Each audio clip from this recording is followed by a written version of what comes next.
Vamos a ir al estudio esta mañana. Bienvenidos, que Dios los bendiga. Y le damos gracias a Dios por volvernos a ver. Vamos a retomar nuestro tema.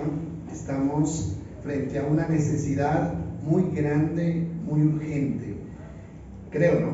Y esa necesidad es que nosotros comencemos a vivir la fe de la manera correcta, ¿sí? Una fe de la manera correcta, una fe sana, ¿sí? Lo que se conoce como comenzar a vivir una doctrina sana, ¿no?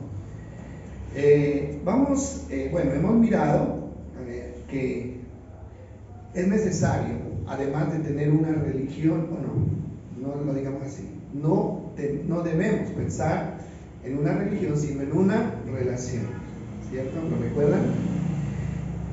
La semana pasada miramos que el Evangelio no es una religión. Y hoy vamos a ver qué nos dice Dios acerca de este tema importante. Vamos a ir a 1 de Corintios, capítulo 15, versículo 1 y 2. 1 de Corintios, capítulo 15, versículo 1 y 2.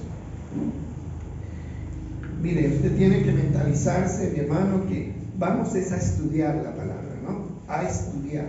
¿Eso qué significa? Significa que necesitamos estar atentos, significa que necesitamos tener aquí la Biblia en nuestras manos o atentos a la lectura y con la necesidad y con el anhelo de aprender. Eso es lo que nosotros tenemos que hacer. Entonces, 1 de Corintios, capítulo 15, versículo 1, dice así: Ahora, amados hermanos, permítanme recordarles la buena noticia que ya les prediqué. En ese entonces la recibieron con gusto y todavía permanecen firmes en ella. Es esa la buena noticia que los salva si ustedes siguen creyendo en el mensaje que les prediqué, a menos que hayan creído algo que a principio de cuentas nunca fue cierto. Bueno, este texto lo vamos a leer en la Reina Valera. Me parece en este caso más claro. Reina Valera, pues la mayoría tiene la Reina Valera. Entonces la Reina Valera dice así. Dice: además os declaro, hermanos, ahí ya no habla de la buena noticia, sino del Evangelio, ¿no? Dice: os declaro, hermanos, el Evangelio que os he predicado, el cual también recibiste, en el cual también perseveráis. Y el segundo dice: por el cual asimismo, esa es la palabra que debemos tener en cuenta, si retenéis la palabra que os he predicado, sois salvos, y si no, ¿qué dice? ¿Creíste? En vano. ¿Sí? Bueno, eso es fuerte, ¿no? La palabra vano, ¿qué significa? Que no tiene nada. Usted abre la vaina de un frijol y cuando está vano no tiene nada, solamente basura, ¿sí? Entonces dice: ustedes creyeron en el Evangelio, pero necesitan retener la palabra. La palabra aquí, retener, es mantenerse sobre la palabra. De lo contrario, el hecho que hayan creído en Cristo no les va a servir absolutamente de nada. El pasaje da la impresión de que Dios nos da la salvación y luego nos la quita, ¿sí? Pero es verdad. ¿Será verdad? Vamos a mirar el pasaje. El estudio nos va a ayudar a entender, o sea, qué significa esto. Hay una eterna discusión de los teólogos, de los estudiosos de la Biblia, sobre si la salvación se pierde o no se pierde. Bueno, de pronto hoy tenemos luz para esto. Entonces, este pasaje fue escrito para advertirle a los corintios, que eran una iglesia ya establecida, acerca del peligro de escuchar a personas que los podían sacar de la verdadera fe. Y yo insisto mucho en esto. ¿Por qué razón? Porque estamos viviendo el tiempo del cumplimiento de la profecía que dice que en los postreros tiempos se levantarán falsos profetas, falsos maestros, falsos cristos, y a muchos engañarán. Oiga bien esto, muchos. O sea, el peligro de ser engañados está latente. Es más, cuando la Biblia dice muchos serán engañados, ¿qué significa? Significa que muchos van a ser engañados. Y los que son engañados se van a perder. Se van a perder, ¿sí? Van a perder el camino, porque si a mí me engañan, me hacen perder la dirección y yo ya no voy a llegar a donde tengo que llegar. Me engañaron, ¿no? Entonces, por eso se hace necesario que nosotros entendamos y vivamos la fe. Ahora, para vivir la verdadera fe hay que conocer la verdadera doctrina del Evangelio. No se puede de otra manera, ¿sí? Lo único que puede guardar su vida de ser engañado es el conocimiento de la verdadera doctrina de Cristo. Así usted no haga nada más, nada más. Pero necesitamos conocer la verdad para que nuestra fe sea salvaguardada. Entonces, los Corintios, una iglesia que Pablo fundó, ¿no?, estaba siendo desviada de la verdadera fe. Vamos a mirar lo que dice el versículo 12 de Primera de Corintios. Ahí lo tienen ustedes en la Nueva Versión Internacional. El versículo 12, miren lo que estaba pasando ahí.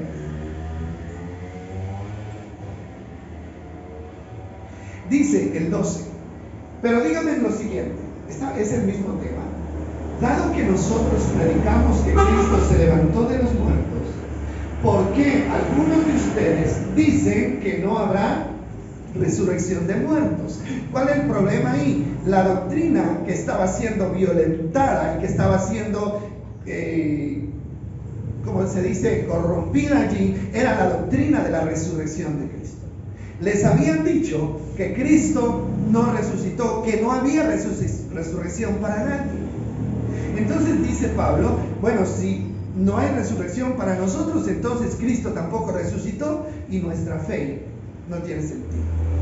Entonces, pero ellos se habían dejado que influenciar. Ya habían personas que estaban negando la resurrección sin darse cuenta. Entonces, siempre, mis amados, óigalo bien, siempre va a existir un riesgo de que en el camino se introduzcan doctrinas erradas. Y para eso están los enemigos del Evangelio verdadero. Para eso están los falsos maestros y los falsos profetas. Para eso están puestos. ¿Para qué creen que el enemigo está levantando falsos maestros, falsos profetas? ¿Para qué? Pues para desviar, para contaminar la verdadera doctrina. Ese es el único objetivo del falso maestro, ¿sí? El objetivo del falso maestro es sacar al creyente de la verdad y desviarlo del camino. Ahora, ¿dónde están estos?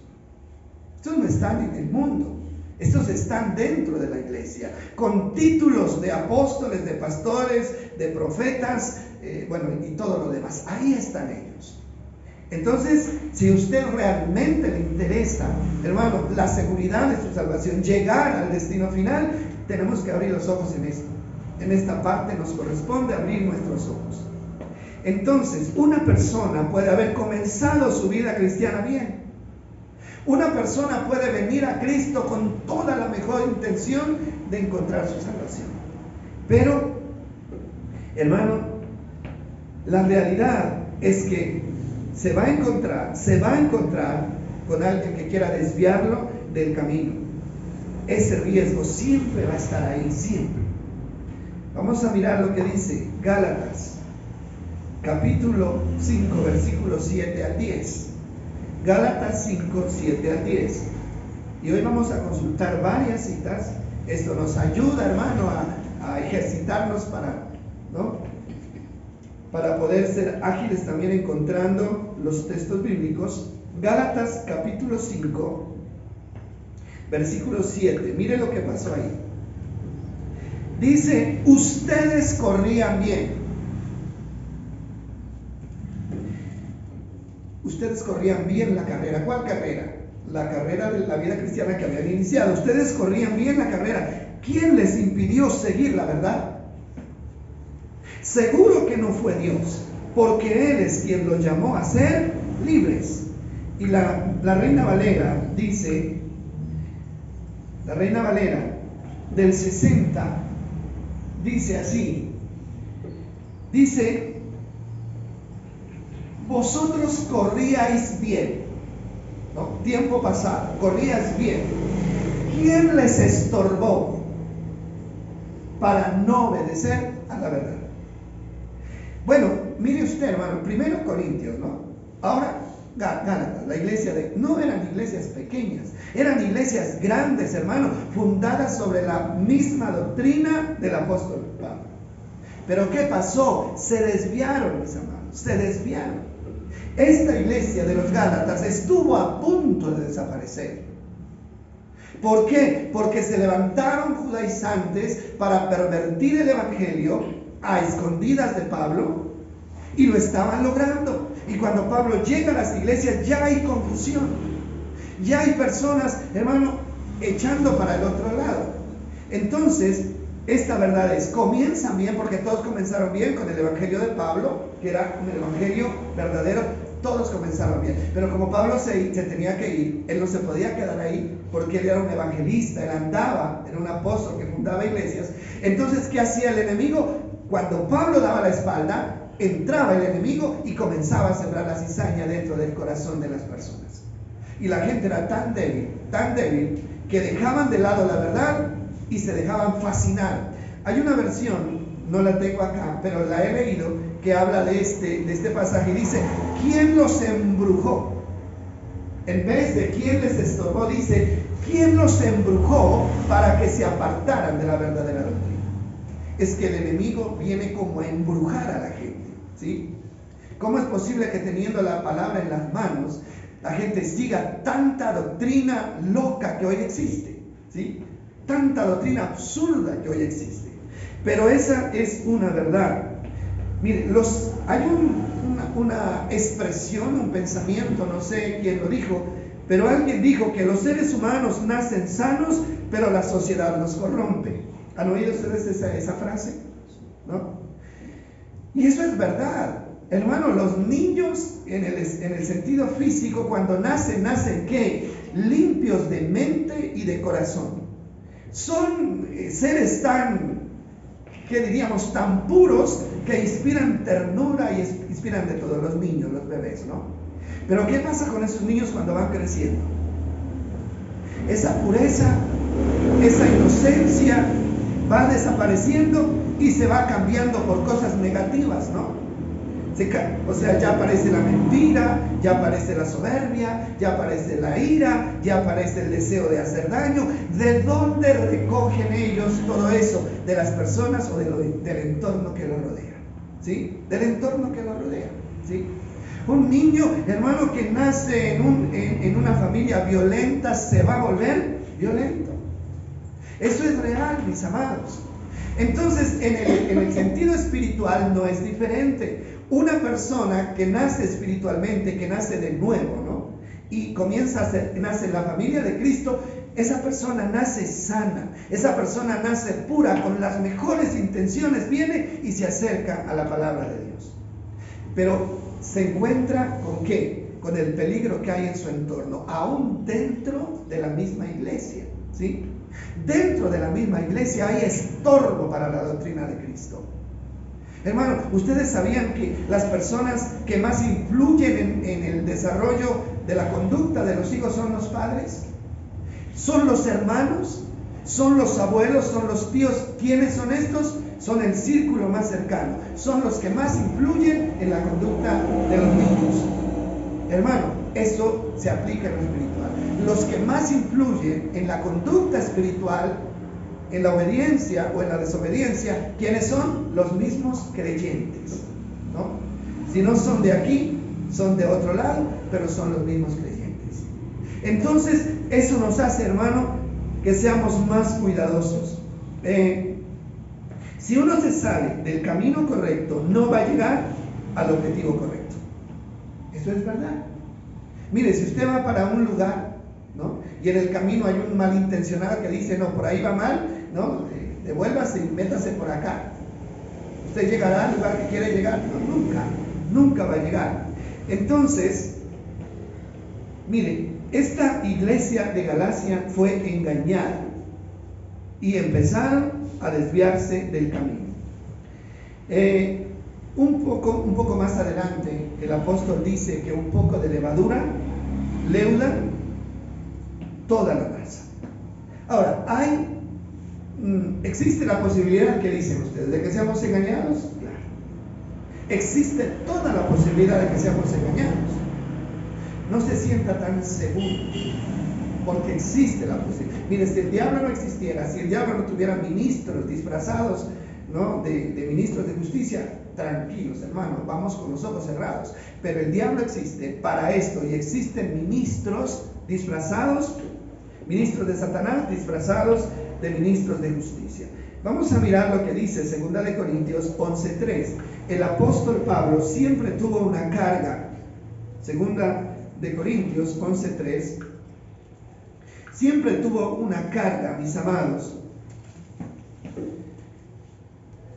por este asunto en las iglesias que él ministraba. Dice el versículo 3, ahí está: pero temo que como la serpiente con su astucia engañó a Eva, vuestros sentidos sean de alguna manera extraviados de la sincera fidelidad a Cristo. O sea, ¿por qué expresa esto el apóstol Pablo? Porque él tenía un temor en su corazón. ¿Sabe por qué? Porque el peligro existía. ¿Sí? El peligro existía. Pablo era un padre espiritual para las iglesias, y lo que más tememos nosotros como padres es que nuestros hijos sean engañados, ¿verdad? Que las hijas sean engañadas. Entonces él dice: yo temo que como el diablo engañó a Eva. ¿Qué pasó? ¿Por qué él toma esta referencia? Hermano, porque el diablo engañó a Eva, la engañó con su astucia, y de esa manera introdujo la maldición del pecado a la tierra. Mire la tragedia tan grande que causó a toda la humanidad, ¿sí? Ahora, él dice: ustedes están en la misma situación. El diablo sigue existiendo, el diablo sigue teniendo astucia, y el objetivo del enemigo sigue siendo engañar. Porque él sabe que cuando engaña, él echa a perder el propósito de Dios para la vida de las personas, ¿sí? Y miren lo que dice el versículo 4. Pablo está de alguna manera expresando su amor, pero también expresando su enojo en contra de ¿cuál sería la expresión? En contra de la liviandad con la que los corintios están tomando este asunto. Dice el versículo 4: ustedes soportan, dice, ustedes soportan de buena gana todo lo que cualquiera les dice. Póngale cuidado a eso. Soportan de buena gana lo que cualquiera les dice, aun si les predican a un Jesús diferente del que nosotros predicamos, o a un espíritu diferente del que ustedes recibieron, o un evangelio diferente al que ustedes creyeron. ¿Qué está diciendo acá? Deben dejar ustedes, dice, de recibir a cualquiera que venga a hablarles del evangelio. A cualquiera no pueden recibir. No, como viene hablando de Jesús, abrámosle las puertas de par en par. No se puede, hermano. Estamos viviendo tiempos peligrosos. Y así como usted cuida su casa, mi hermano, de los ladrones, de los malhechores, y usted, antes de abrirle la puerta a alguien que vaya a tocar su puerta, usted se asoma y usted mira a esa persona, lo analiza. ¿No hacemos eso? ¿Sí o no? Si es conocido, le abre la puerta. Si es de la familia, le abre la puerta. Pero si no, hermano, usted mira cómo está vestido, mira la cara que tiene, mira los ojos que tiene, ¿no es cierto? ¿Y qué hace? Si usted no le da confianza, decide ¿qué? Cerrarla. Usted no le abre. Sería imprudencia abrir la puerta, ¿cierto? Entonces lo mismo tenemos que hacer, hermano, con la doctrina. Es más, si un ladrón entra porque nosotros somos descuidados a nuestra casa, se roba lo material y eso se puede recuperar. Pero si nosotros le abrimos la puerta a un engañador, hermano, y nos roba la bendición de la verdad, hermano, eso no se puede recuperar, porque es una pérdida eterna. Hay que cuidar esa parte. A nosotros nos enseñaron que sí, pues tenemos que ser educados, sí, respetuosos también, pero no confiados ni imprudentes en este sentido. Entonces dice: si alguien va a ustedes de buena gana reciben lo que cualquiera les dice. ¿Sí? Y ahí está el peligro, ¿no? Ahí está el peligro de recibir lo que cualquiera nos diga. La palabra cualquiera, ¿qué significa? Cualquiera que no esté, ¿qué? Autorizado. Cualquiera que no sea enviado y respaldado por Dios. Entonces, a mí me parece que eso es muy importante, tener en cuenta esa parte de lo que pasó con Eva. La mayoría de las cartas del apóstol Pablo, de los apóstoles, fueron escritas, hermano, para corregir desviaciones de la iglesia. Si no, no hubiera escrito Pablo nada. Hermano, era porque había problemas allí, ¿sí? Mire, hay doctrinas que pueden desviarnos de la salvación y eso está escrito. Hay dos tipos de doctrinas, así se conocen, o sea, teológicamente se conocen. Primero están las doctrinas fundamentales. Yo no sé si ustedes han oído hablar de esta palabra. Doctrinas fundamentales de la iglesia. ¿Cuáles son las doctrinas fundamentales? Son las doctrinas que pueden echar a perder el camino. Las doctrinas básicas. Estas doctrinas que no se pueden torcer, ¿no? Que tienen que seguirse al pie de la letra porque nos pueden echar a perder nuestra salvación. Por ejemplo, ¿cuáles doctrinas pueden ser? Una, la doctrina de la resurrección de Cristo, que era precisamente la que estaban tratando aquí. Y por eso Pablo dice, ustedes no pueden oír una cosa diferente a la que han oído respecto a este tema. ¿Por qué? Porque si Cristo no resucitó, entonces nadie va a resucitar y entonces no hay vida eterna. Así de sencillo.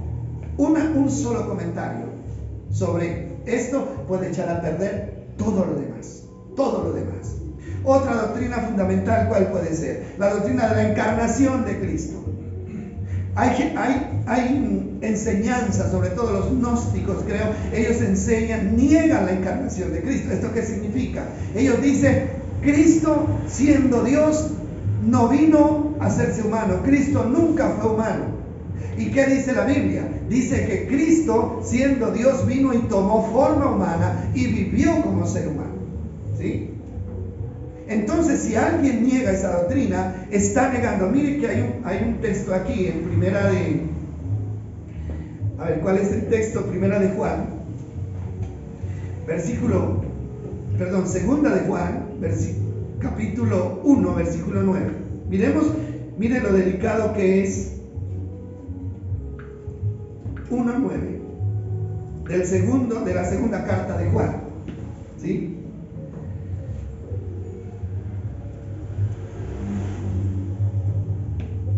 Aquí, hermano, pues prácticamente es una bofetada, ¿no?, al rostro con este texto.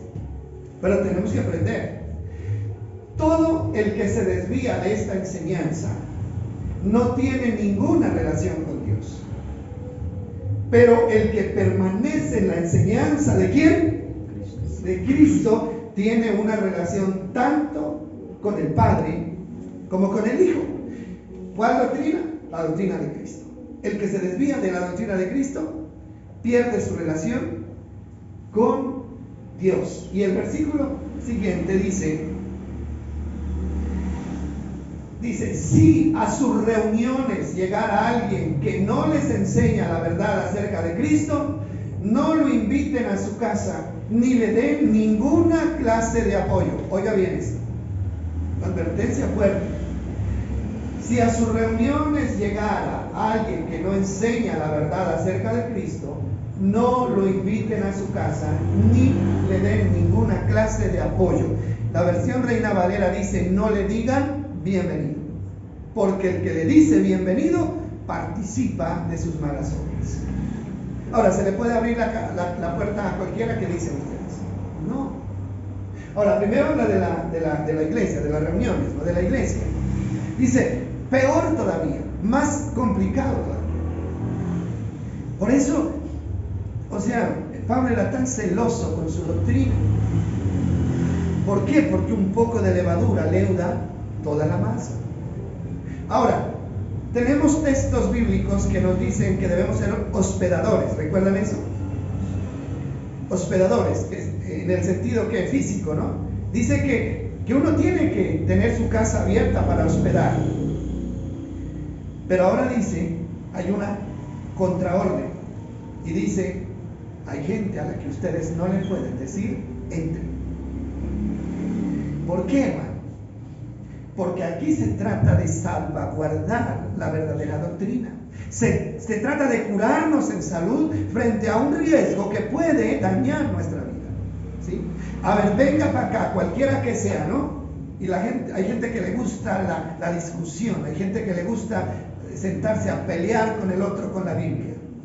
Hermano, eso es peligroso.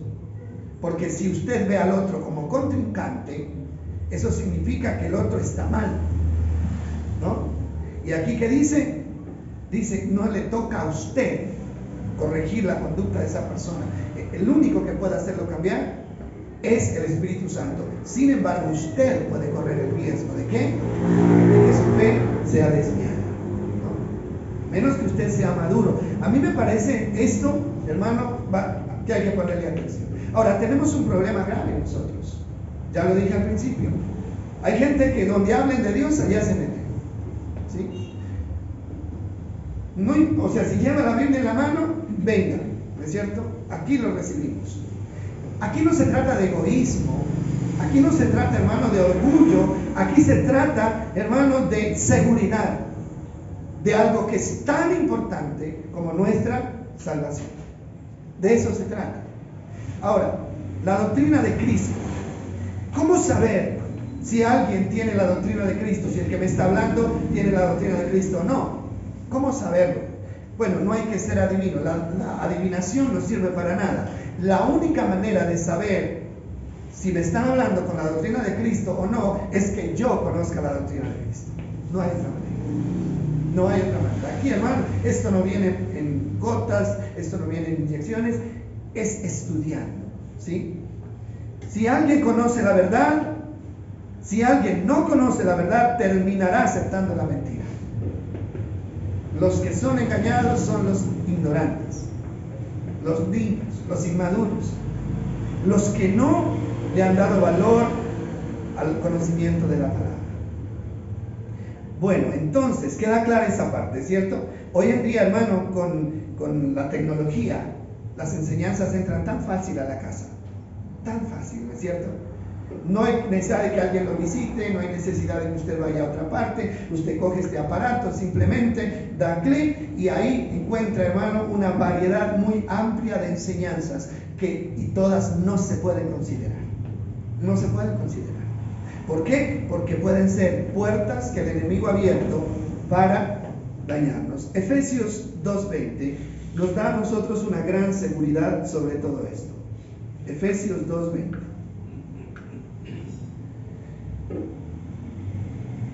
Y Efesios 2:20 dice, juntos construimos su casa. ¿Cuál casa? La iglesia, ¿no? Juntos construimos su casa, la cual está edificada sobre el fundamento de ¿quiénes? De los apóstoles y de los profetas. Y la piedra principal, ¿quién es? Cristo Jesús mismo. Mire usted, ahora, sobre los escritos y sobre las enseñanzas de quién está construida la iglesia de Cristo. Sobre la enseñanza de los profetas, sobre la enseñanza de los apóstoles, y ellos tienen como fundamento la doctrina de quién? De Cristo. En últimas, hermano, usted puede darle las vueltas que quiera darle, pero siempre terminará, hermano, aceptando que necesitamos conocer la doctrina de Cristo. ¿Sí? Necesitamos conocer la doctrina de Cristo. Ahora, hoy en día se debate mucho, esta iglesia es doctrina sana, esta no es doctrina sana. Doctrina sana, no. Hermano, la única doctrina sana, o sea, la doctrina sana no es de la iglesia tal. La doctrina sana es la doctrina de quién? De Cristo donde quiera que esté. ¿Sí? Hermano, yo no tengo la sana doctrina. La iglesia Centro Cristiano Ríos de Luz y Vida tampoco tiene la sana doctrina. La sana doctrina la tiene ¿quién? Cristo. Cristo, nadie más. Ahora, si nosotros nos acomodamos a esta doctrina, podemos decir que somos sana doctrina. Pero si no nos acomodamos, entonces, hermanos, estamos descalificados. ¿Sí? Entonces, es importante, mis amados, que nuestra fe, nuestra obediencia descanse en la enseñanza de los profetas, de los apóstoles y de Cristo. Ahora, Hoy en día, hermano, para engañar, muchas personas se toman el nombre de profetas, ¿no? ¿Sí? Ahora ya muy pocos se llaman pastores. Les gusta llamarse más profetas, apóstoles, y hay algunos que se enojan si no les dicen apóstoles, ¿no? O si no les dicen profetas. Hermano, aquí no está hablando de ningún profeta, hermano, que se conozca hoy. Aquí no habla ni de Casluna, ni de Maldonado, aquí no está hablando de ninguno de esos. ¿De cuáles profetas y apóstoles se está hablando aquí? De los del Nuevo Testamento, hermano, de los apóstoles que Dios, ¿no?, enseñó, que estuvieron con él, que lo vieron, que lo oyeron, y que hoy nosotros tenemos el privilegio de tener su enseñanza. ¿De qué profetas está hablando acá? No está hablando, hermano, de los profetas que hicieron mal las cosas. Está hablando de los profetas que se ajustaron a la palabra, como Isaías, como Jeremías, como Daniel, como Juan el Bautista. Esos son. Ahora, ¿usted los puede consultar a ellos? ¿Qué dicen? Claro que sí. Ahí están, hermano. Está Pablo, está Pedro, está Juan, Santiago, está Timoteo. ¿Sí? Ahí están, hermano, para que usted los busque, para que usted los analice, para que usted aprenda de ellos, hermano. Antes que ir a aprender de cualquier, ¿no?, apóstol de turno que ni siquiera sabemos qué espíritu lo está moviendo. ¿Le parece? Ahora, no se trata, vuelvo y repito, de que nosotros comencemos a rechazar, ¿no? Hermano, pero hay gente, hermano, que se confía tanto. Y ese es el problema, hermano. Hoy los creyentes tenemos todo para conocer la verdad. Pero el error, hermano, ha sido no dejarse guiar por los hombres que enseñaron y escribieron guiados por el Espíritu Santo, sino darle más importancia y más oído a los falsos profetas o falsos pastores o falsos apóstoles que han surgido y que ni siquiera sabemos si fueron enviados o están siendo inspirados por el Espíritu Santo. Hermano, ustedes se dan cuenta de que, o sea, los personajes o los líderes cristianos, ¿no? Llegan y desaparecen. Si anoche estábamos hablando, pues si yo me atrevo a tomar nombres, hermano, porque a veces hay que hacerlo, ¿no? Hubo un tiempo donde Casluna, ¿no es cierto?, casi era tenido como Dios. ¿Se acuerdan ustedes? Casluna, mire, la gente iba de aquí de la Unión a Bogotá a llevar a los enfermos y a oír a Casluna. Iban a otros países, hermano, a escuchar a estos pastores. Allá iban, les enviaban el dinero que quisieran, allá lo enviaban. Pero, ¿qué está pasando con el ministerio de Casluna hoy? Mire, se fue a pique, ¿sí? Se fue a pique, ¿por qué? Porque es bíblico, hermano. La Biblia dice que estos no van a engañar todo el tiempo, que va a llegar el momento en que van, ¿no es cierto?, a ser descubiertos en su engaño, ¿sí? Y esa es la realidad, Miren a Maldonado. Maldonado fue uno de los más grandes apóstoles, ¿no es cierto?, con una de las iglesias más grandes en Miami.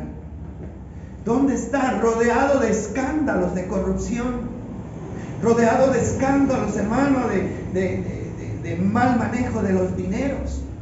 ¿Y eso qué significa? Vamos hacia abajo, ¿sí? Y cuando una persona pone la mirada en quien no debe ponerla, hermano, cuando el líder cae, la persona cae también. Hermano, Jesucristo nunca va a caer. A Jesucristo jamás le podrán encontrar una falencia. Los apóstoles, hermano, que fueron inspirados por el Espíritu Santo, en ellos podemos confiar. Pero, ¿cuál es el problema, hermano? Que siempre ha habido, y tenemos que ir dejando todo eso. Para poder conocer la doctrina de Cristo y la doctrina de los apóstoles, ¿qué necesitamos, hermano? Tiempo para estudiar. Necesitamos tiempo para coger las escrituras de los apóstoles, de los profetas, y estudiarlas. Necesitamos tiempo. Pero como estamos viviendo en la era de lo inmediato, estamos viviendo en la era de ¿qué, hermano? De lo, ¿cómo se llama esto? O sea, de lo que ya viene listo, ¿no? de lo que ya viene listo. Hasta las empanadas ya vienen hechas, ¿no es cierto? Y las pueden comprar en el supermercado. ¿Sí?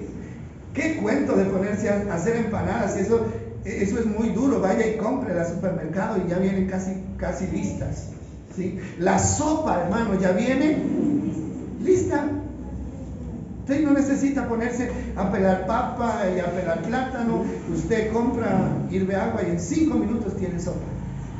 ¿Sí? Estamos viviendo en el tiempo, hermano, de lo fácil, de lo sencillo, ¿verdad? Y eso se aplica a lo espiritual, hermano. No es lo mismo que usted se ponga a estudiar a Isaías, que fue el que profetizó la venida de Cristo, el misterio de Cristo. Hermano, no es lo mismo que se ponga a estudiarlo, que tenga que consultar un comentario, una concordancia, ¿no? A que usted le dé un clic ahí al internet y escriba estudios sobre el profeta Isaías. Ahí está todo hecho. Hermano, pero ¿sabe usted el daño que se puede causar por comer alimentos que están conservados, que tienen conservantes? ¿Qué son los conservantes? Los conservantes son unos químicos que hacen que los alimentos no se dañen rápido, ¿sí? ¿Usted cree que una sopa que está hecha y está guardada por años ahí va a ser sana?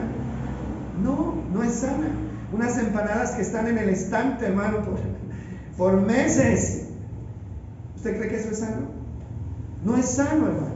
Usted no sabe ni quién lo hizo, ni cómo lo hicieron.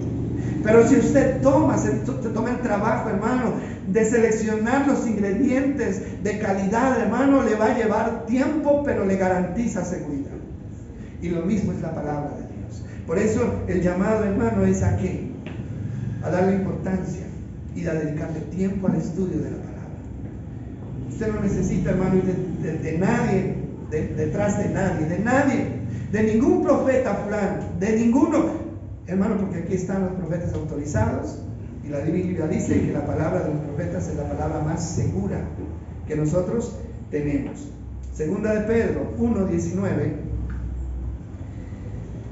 Miren lo que dice: esto que estamos haciendo hoy, hermano, y a lo que Dios nos ha guiado, esto es muy importante. Porque de esta manera es que nosotros vamos a fortalecernos.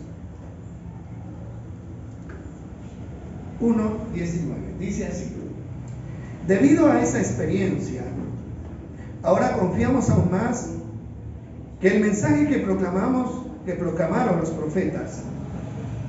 Dice, ustedes deben prestar mucha atención a lo que ellos escribieron. ¿Quiénes? Los profetas de la Biblia, ¿no? Lo que ellos escribieron. ¿Por qué? Dice,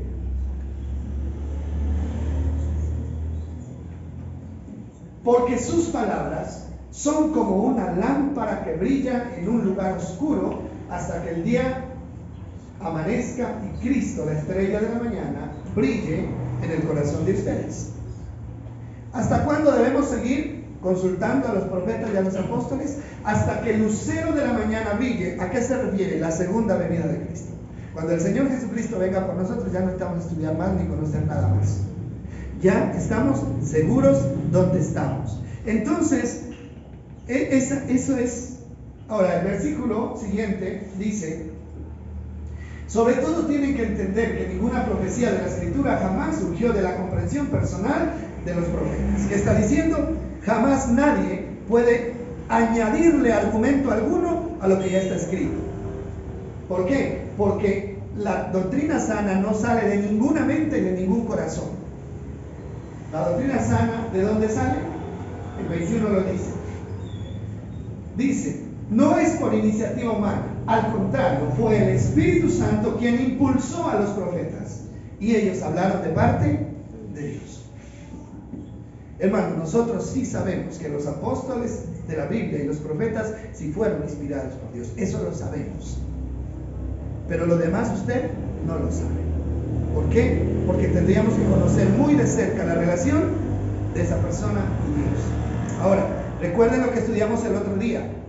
El antiguo pacto falló, ¿por qué? Porque los profetas empezaron a hablar mentiras al pueblo y lo desviaron.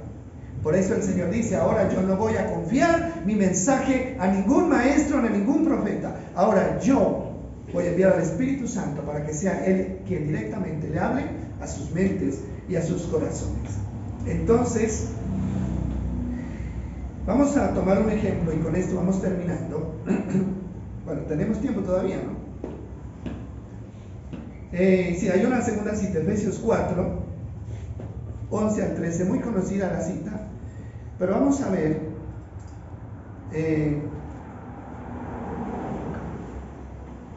cómo, o sea, Dios estableció las cosas para que todo nos salga bien. Dice, ahora bien, Cristo nos dio los siguientes dones a la iglesia: los apóstoles, los profetas, los evangelistas, los pastores y los maestros. Esos son los que están determinados. Ellos tienen la responsabilidad de preparar al pueblo de Dios para que lleven a cabo la obra de Dios e edifiquen la iglesia, es decir, el cuerpo de Cristo.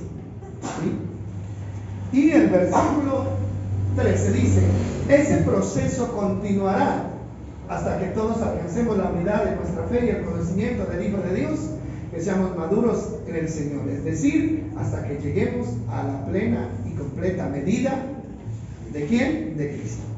¿Sí? Bueno, sobre estas personas recae una tremenda responsabilidad. Mire, un apóstol no puede ser cualquiera, no puede ser cualquiera. Un pastor no puede ser cualquiera.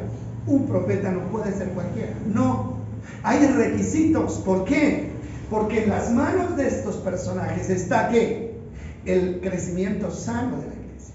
Si estas personas, hermanos, no son las personas guiadas por Dios y por el Espíritu Santo, pueden no echar un peligro muy grande sobre la fe de quien los están siguiendo. Ahora, miremos un ejemplo. Algún día, no sé si de pronto seguir más adelante, pero quiero que miremos el ejemplo de uno de estos personajes, cómo tiene que ser, y es el maestro, ¿no? Que es uno de los que recibe la responsabilidad. ¿Cómo tiene que ser un maestro? Un maestro es el que tiene la capacidad de explicar las verdades recibidas o reveladas por Dios. Maestro bíblico, ¿no? Tiene que tener la capacidad de recibir la revelación y tiene que tener la capacidad de ¿qué? De explicar la revelación. Ahora, el verdadero maestro requiere de una doble capacidad. Doble. Primero, la capacidad para entender la revelación dada por el Espíritu Santo. El maestro tiene que tener esa capacidad. ¿Sí? Hermano, y ahí no le sirve si tiene un título de profesor, si ha sido académico, si tiene un máster, ¿no? O un doctorado en esa área de la educación, no le sirve. ¿Por qué? Porque aquí lo que verdaderamente sirve es el Espíritu Santo. Juan 16:13, ¿qué dice Juan 16:13? Son textos que ya hemos leído muchas veces, pero necesitamos volver a ellos.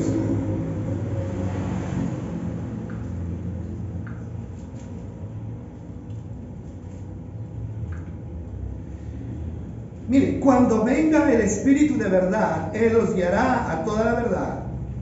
Y Él no hablará por su propia cuenta, sino que les dirá lo que Él ha oído y les contará lo que sucederá en el futuro. Mire, ni siquiera el Espíritu Santo puede inventar cosas. Ni siquiera el Espíritu Santo. ¿Sabe qué hace el Espíritu Santo? Le transmite al verdadero siervo lo que ha oído ¿de quién? Del Padre. ¿Sí? Es el único confiable, no hay más, no hay nadie más en quien podamos confiar a ojos cerrados, es el único confiable. Entonces, esto implica que el que va a hablar de parte de Dios tiene que tener una relación directa e íntima con el Espíritu Santo. Esa es la responsabilidad, esa es la obligación. Hermano, listo, yo puedo prepararme académicamente, yo puedo tomar cursos los que yo quiera, hermano, pero mi mayor obligación debe ser una conexión directa ¿con quién? Con el Espíritu Santo. ¿Cuánta gente, hermano, lo único que está enseñando es conocimiento humano? tomado de la Biblia, pero al fin y al cabo, sazonado con el conocimiento humano. Y ahí está el peligro. 1 Corintios 2, 10 al 11, ahí lo dice claramente. O sea, es para respaldar lo que estamos diciendo acá. 1 Corintios 10, 12. Dice así: pero fue a nosotros, dice el apóstol, a quienes Dios reveló esas cosas por medio de su Espíritu. Pues su Espíritu, oiga lo que dice, investiga todo a fondo y nos muestra los secretos profundos ¿de quién? De Dios. Hermano, ¿quién es el único que puede conocer los secretos profundos de Dios? El Espíritu Santo. No soy yo como humano, yo no puedo hacer eso. Por eso, si yo no tengo la revelación del Espíritu, entonces, hermano, yo puedo actuar como humano, pero esto no sirve. Y mira lo que dice el siguiente versículo: nadie puede conocer los pensamientos de una persona excepto el propio espíritu de esa persona. Es para que nosotros entendamos. Yo no puedo saber lo que José está pensando, nunca. Así estudie del tema, así, hermano, yo jamás voy a saber lo que está pensando él, ni lo que está pensando el hermano, ni la hermana, nunca. ¿Quién sabe de los pensamientos? Él, ella y él, nadie más, cada uno. Entonces, para entender esto, dice así: y nadie, la última parte, puede conocer los pensamientos de Dios, sino ¿quién? El propio Espíritu de Dios. Señor, revélame tu voluntad, ¿no? Dios nunca, el Padre jamás le revelará su voluntad, a menos que lo haga a través de ¿quién? Del Espíritu Santo. ¿Usted se da cuenta por qué la gente se muere estudiando hay gente que se muere estudiando la Biblia y jamás entiende nada? ¿Sabe por qué? Porque toda la vida trataron de entenderlo humanamente, dejando de lado al Espíritu Santo. No se puede. Hermano, el Espíritu Santo es como el canal, es como la manguera que lleva el agua, ¿no? Si esa manguera se corta, no hay agua, nunca llegará agua a la casa. Y si cortamos la comunión con el Espíritu Santo, jamás tendremos el conocimiento del Padre en nuestras vidas. Estamos hablando de conocimiento, solo de eso. No estamos hablando ni de sanidad, ni estamos hablando de bendición económica, nada de eso, porque la bendición económica usted la puede conseguir por otro lado. La sanidad física la puede conseguir creyendo en Jesucristo, pero el conocimiento de la palabra, de la voluntad de Dios, solamente se puede conocer a través del Espíritu Santo. Por eso es tan escaso el conocimiento verdadero, ¿sí? Listo. Jeremías 23, 30. Jeremías 23, 30. Vamos a ver qué dice Jeremías 23, 30. Por lo tanto, dice el Señor, estoy en contra de estos profetas que se roban mensajes el uno al otro y alegan que provienen de mí. ¿Cómo así? ¿Hay profetas que también roban mensajes? ¿Hay pastores que también se le roban el mensaje al otro pastor? ¿Qué dicen ustedes? Claro que sí. ¿Sí? Hermano, y si yo me le robo el mensaje a otro pastor, hermano, ¿ese mensaje me lo dio Dios a mí? No. Ese se lo dio Dios ¿a quién? Al otro. ¿Y por qué, hermano, yo tengo que andar robándole lo del otro? ¿Sabe por qué? Porque yo no tengo acceso directo al dueño. ¿Sí? Si yo tengo acceso directo al dueño, ¿qué necesidad tengo yo de meterme como ladrón? ¿Sí? Entonces, ¿se da o no se da? Claro que se da. Mire, las grandes instituciones religiosas, las grandes iglesias, ellos escriben su material de enseñanza. Todas las organizaciones grandes escriben su material y le dan, ¿no?, a los maestros. Yo creo que muchos de nosotros recibimos los famosos discipulados, las famosas EFIs y todo eso. ¿Qué era eso, hermano? Material que alguien escribía, ¿no? Luego se lo pasaba a un líder y el líder tenía que sujetarse, ¿no?, exactamente al manual que recibió. Y si Dios le mostraba algo, no lo podía enseñar. Que fuera diferente a eso, no lo podía enseñar porque era prohibido. ¿Por quiénes? Por los líderes. ¿Sí? Hermano, ¿esa persona estaba dando lo que Dios le dio? No. Estaba dando lo que otros le entregaron, sin saber si era bueno o era malo. Hermano, ¿y saben esos materiales que las instituciones dan? ¿Desde dónde los sacan? Los copian de otras instituciones. ¿Sí? Los copian. Hermano, ¿sabe qué dicen? Mire, tal iglesia, yo me acuerdo tanto en una época que una iglesia que lideraba César Castellanos, no me acuerdo cómo se llama esta iglesia, César Castellanos, y eso tenía un auge tremendo, ¿no? Llegó arrasando con todo. ¿Y qué hacían las otras instituciones?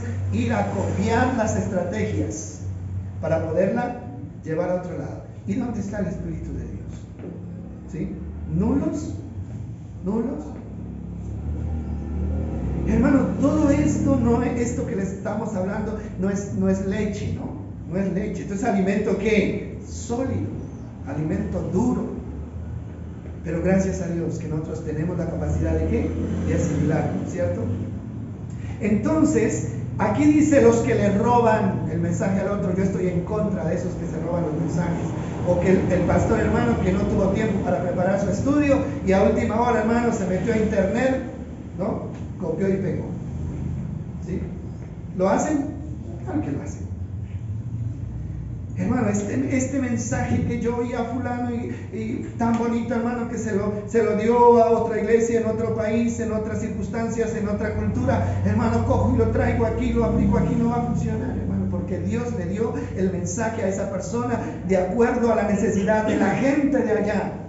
Y hoy tiene que hablarnos Dios un mensaje de acuerdo a la necesidad de nosotros. ¿Cuál es la necesidad de nosotros?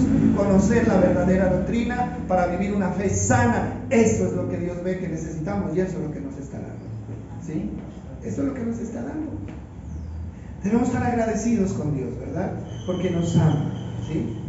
Porque nos ama. Hermano, qué bonito. Hay gente, uno ve a la gente gritando y aplaudiendo a los pastores por allá. Entonces, nosotros también deberíamos. No, hermano. Bueno, eso es asunto de cada uno. Hay libros, hermanos, con sermones escritos. A mí de alguna manera me llegó un libro, ¿no? Que me lo regalaron, alguien me regaló cuando yo estaba empezando el ministerio.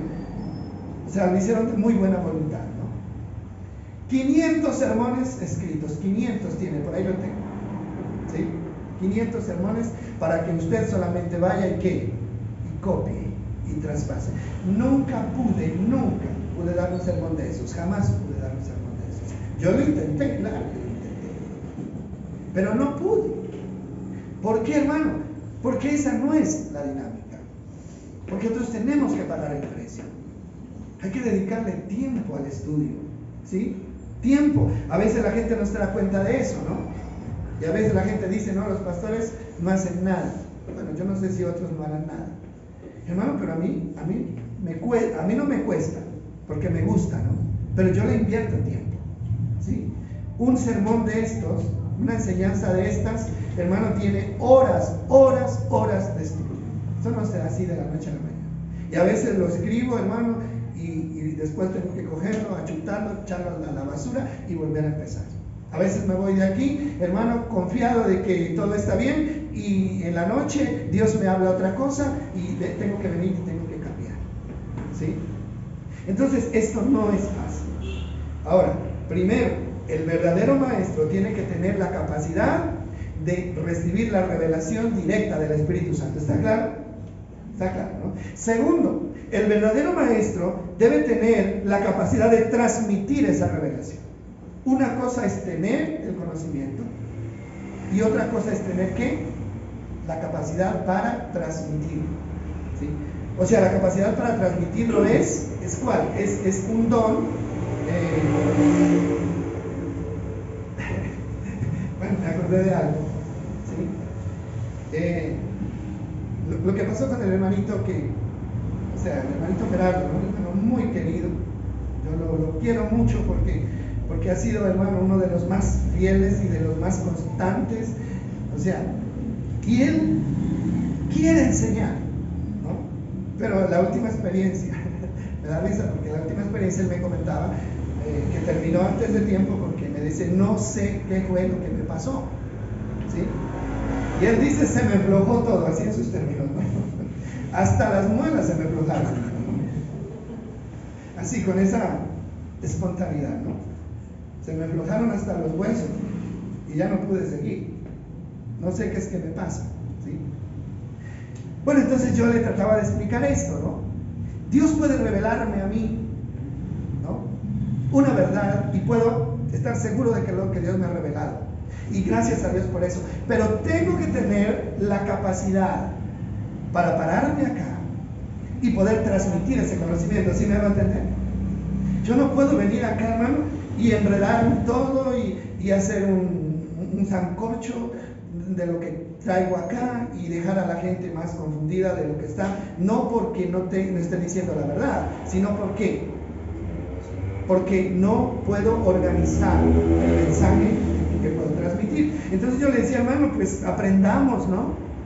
Dedíquele un tiempo, yo con mucho gusto le oriento, le ayudo, o hay otra cosa que se puede hacer, hermano, y es buscar la manera de transmitir el mensaje persona a persona, ¿sí? Ir a visitar a la casa a alguien, ¿no es cierto?, y sentarnos a conversar. Conversadito es más fácil que uno venir acá, tomar un micrófono y pararse frente a un auditorio, ¿sí? Entonces estamos hablando de qué? De la necesidad de tener la habilidad. No todos la tienen. Hay gente que elabora el mensaje, ¿no?, y le dedican tiempo y vienen acá y se bloquean totalmente. Es el diablo, ¿no? Puede ser, o puede ser los nervios, ¿no es cierto? Pero puede ser que no tenga la capacidad para poder manejar, ¿no es cierto?, el asunto. Miremos la última cita para apoyar este comentario, y es lo siguiente. Nehemías capítulo 8. Nehemías capítulo 8, versículo 5.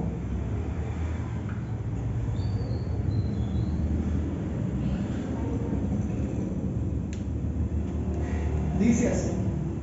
Bueno, explico un poquito porque solamente vamos a leer esos pasajes. Resulta que el pueblo judío había sido llevado esclavo a un país lejano, ¿no? Y en ese país estuvieron 70 años esclavos.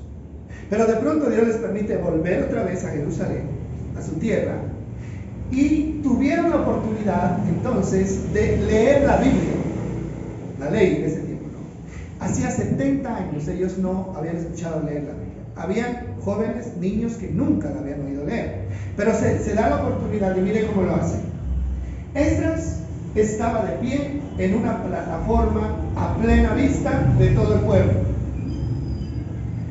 Cuando vieron que abrió el libro, se pusieron todos de pie, por respeto a qué, a la palabra, ¿no? Antes se hacía eso, ¿no? Antes cuando íbamos a leer la Biblia nos parábamos, pues por lo menos para comenzar, ¿no? Ahora ya no.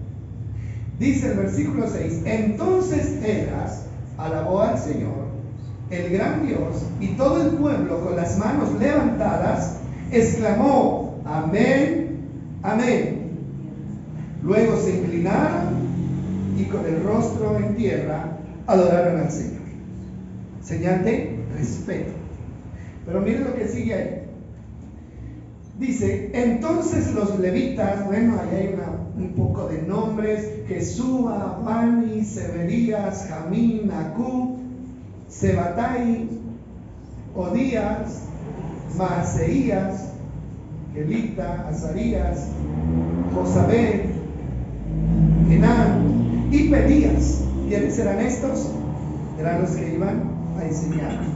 Dice, instruyeron al pueblo en la ley mientras todos permanecían, ¿dónde? En sus lugares. O sea, eso también es importante, ¿no? Que se prepare el maestro, pero que también el pueblo venga preparado a estar quieto en su lugar. Y dice el versículo 8, dice, leían el libro de la ley de Dios y explicaban cómo, con claridad. el significado que se leía. Ahora, si uno lee el libro de la ley, pero no explica con claridad el significado, entonces no ha hecho nada. Porque la palabra es un libro de interpretación. Entonces dice, así ayudaban al pueblo ¿a qué? A comprender el pasaje.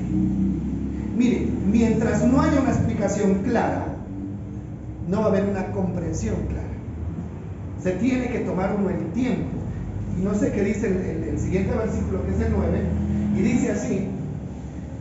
Dice, luego Nehemías, el gobernador, Esdras, el sacerdote y escriba, y los levitas que interpretaban para el pueblo dijeron, bueno, no se lamenten ni lloren en un día como este, pues hoy es un día sagrado delante del Señor su Dios, pues todo el pueblo había llorado mientras escuchaban la palabra. O sea, tenían tanta hambre, amaban tanto la palabra que se pusieron a llorar. Todos lloraban. Y Nehemías les dijo, no lloren, o sea, no es para llorar. Y luego dice que estaban tan contentos que fueron a las casas y prepararon comida, y luego volvieron y se repartieron y se dieron los unos a los otros. ¿Sí? Ahora, pero aquí es lo importante, mire, dice, y los levitas que interpretaban para el pueblo.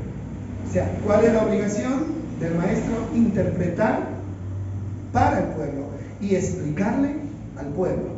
Y ahí es donde hay un peligro muy grande. Ahí es donde el enemigo mete la mano sucia, ¿no? Yo tengo que interpretar y tengo que explicar, pero ahí el enemigo en la interpretación es donde él mete la mano para que el mensaje se distorsione, ¿sí? Y hay mucha gente que cree que está hablando de parte de Dios, pero no están hablando de parte de Dios.